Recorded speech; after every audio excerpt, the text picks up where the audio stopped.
Decades-old disasters. This is internet personality Vangelus, and I was digging around my old toys storage stronghold when I came across a dalliance from the faraway year of 2003. Machine Robo Rescue brought the classic vibes of Machine Robo careening back into my world, and I had picked up a handful of the line's toys as they came out, including Hyper Stealth Robo, entry number 6 in the Rescue Gattai series.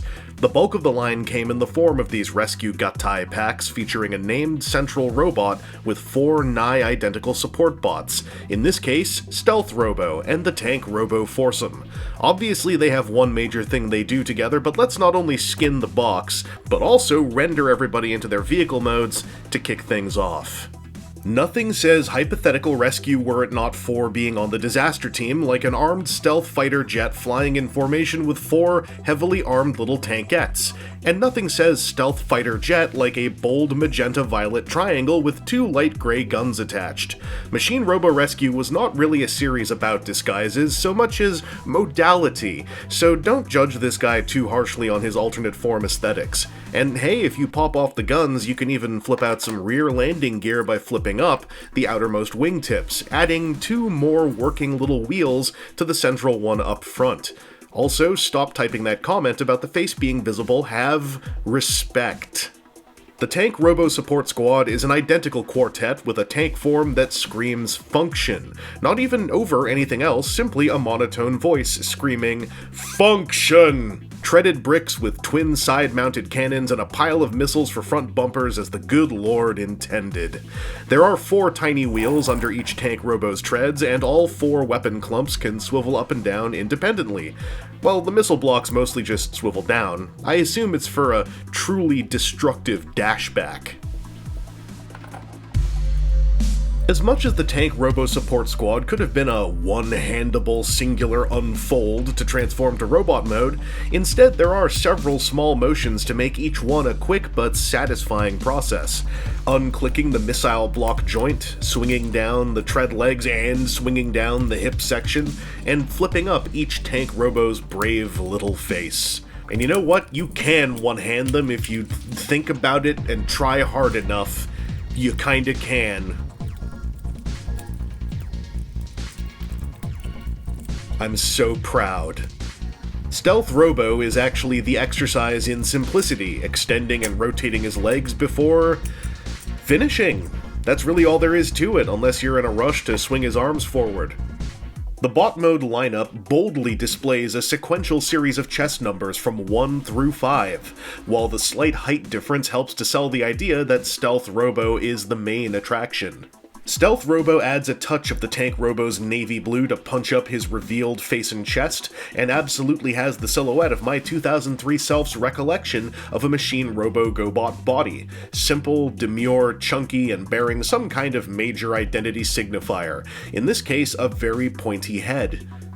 Stealth Robo also has 2 accessories you glimpsed earlier, a pair of bullet rifles, proper noun, that plug into his grippy fist holes for a bit of wholesome, rescue-oriented bang-bang-pow. The Tank Robos are actually a bit more visually interesting than their boss, each one an identical pot-bellied kill machine with rocket pods for feet and warheads for hands. Their whole henchy vibe is beautifully topped off by their face sculpt, a visored and muzzled visage that somehow feels filled with character potential. Articulation is not a feature in Machine Robo Rescue. Allow me to demonstrate. Stealth Robo's head can turn from side to side, and his arms can swing forwards and backwards on buttery but rigid 45-degree detents. His die-cast cylindrical thighs can spread slightly, and he has a bootcut swivel with slightly more rigid 45-degree detents. That's all. As for the Tank Robo body, a transformation joint allows the head to tip down with shame and/or embarrassment. The arms can swing around in circles, and their torso connections have an outward butterfly motion. Outward only, though. You can swing the legs back, and with a bit of extra resistance, forwards as well. The feet can wiggle at 2 points, which doesn't accomplish a ton, but does allow for a somewhat solid stepping stance. Finally, you can tilt a Tank Robo backwards and only backwards on a spinal crunch hinge, but doing this can impede any leg swinging motions, and it's almost entirely using transformation joints, so this is a bit of possibly unintended articulation chemistry. Okay, the review's titled Hyper Stealth Robo, so let's get hyper. Each Tank Robo can take on one of two Rescue Gattai forms, making use of those outward butterfly hinges to position the warhead arms dynamically, whether assuming the form of an arm or a leg. The ones taking on a podiatric role actually use a rather neat click-slide-click rail that's somewhat hidden within each tread, adding a satisfying step of transformation and also avoiding an overt clown shoes visual delivery. Stealth Robo himself kinda sorta goes back to vehicle mode, but bends his wingtips and swivel spreads his legs as he does so, while levering down a small pair of shoulder pins. The 4 moments of Gattai are fairly solid, each one a push-click pin lock that seems to have held up decently in the intervening 22 years, though I certainly didn't play with this toy every day in between. The bullet rifles go onto the end of one of the arms, and the head does a 180-degree re-reveal to complete Hyper Stealth Robo. And here we are with the signature visual of Machine Robo Rescue, a hunked-up super mode with huge limbs. Hyper Stealth Robo goes truly brutish in his own delivery, and I was pleasantly surprised how much it vibes with me 2 decades later, partly due to the inherent compactness of the thing, even in such an obvious state of Gattai. I would never call it a clean combination, and the anime series certainly took liberties aplenty to zazz the Rescue Gattai bodies up, but this little beast has a certain something. One of those things being a little bit of articulation. This is mostly Megazord territory with a swiveling neck, 45-degree detented rotations at the shoulder, and bootcut connection points, slightly spreadable hips, and wiggleable rocket pod toes. The arms can get a bit interesting as there is an intended slight outward elbow hinge that is not unified, and I am not really into moving the tread strips separately, so I kinda grip them when I do it.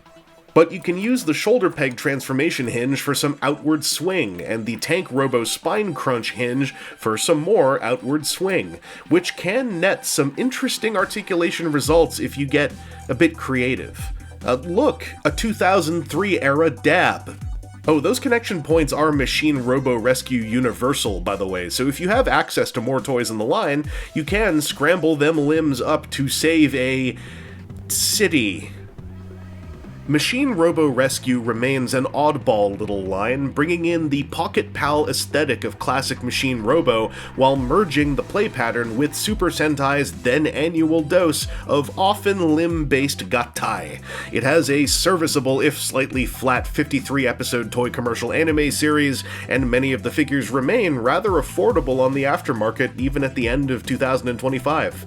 Stealth Robo is the most overtly antagonist piece in the line, coming with literal bullet rifles and bearing his malevolent magenta, which also makes him one of the easiest standalone picks for an eager little edgelord like 2003's Baby Vangelus. But if the look of this piece struck a chord with you, especially if you are actually feeling the hyper mode, take a weekend to look into the line. What's the worst that could happen? Anyway, this has been Internet Personality Vangelus, and you know what?